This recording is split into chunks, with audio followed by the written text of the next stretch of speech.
Граѓаните кои добиваат позитивни резултати на коронавирус при епидемиолошките анкети честопати не даваат точни информации со кого имале директен контакт. Криењето обично се прави за да се избегне задолжителната изолација, која пак е од најголема важност за спречување на ширење на вирусот. Понекогаш дури се случува да не се кажуваат ниту членовите на семејството со кои заболениот живее во ист дом. Доктор Благородна Мишковска-Војновска, епидемиолог во подрачната единица на Центарот за јавно здравје во Гостивар, апелира сите контакти да се пријавуваат, со што значително се намалува ризикот да се заразат и други луѓе.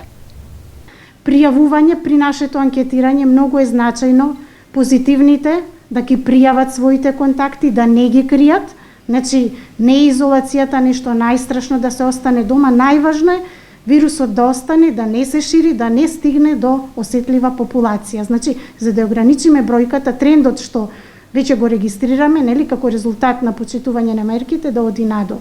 Се додека не започне и вакцинацијата против ковид. Се надеваме убрзо време.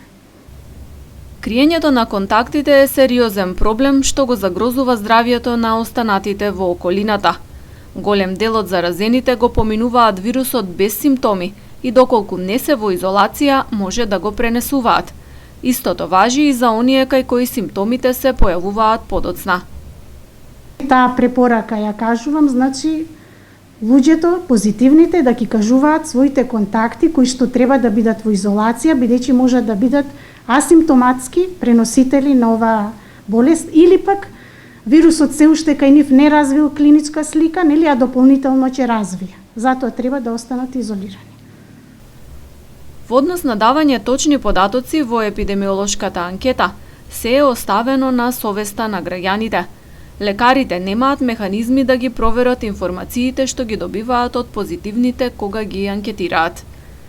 За директен се смета контакт без заштитна маска. Изолацијата за лица кои биле во директен контакт со заболен трае 14 дена, од денот кога последен пат биле заедно, а не носеле маски.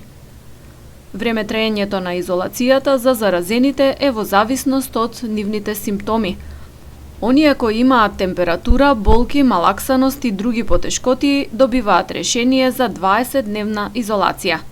Асимптоматските случаи се изолираат 10 дена.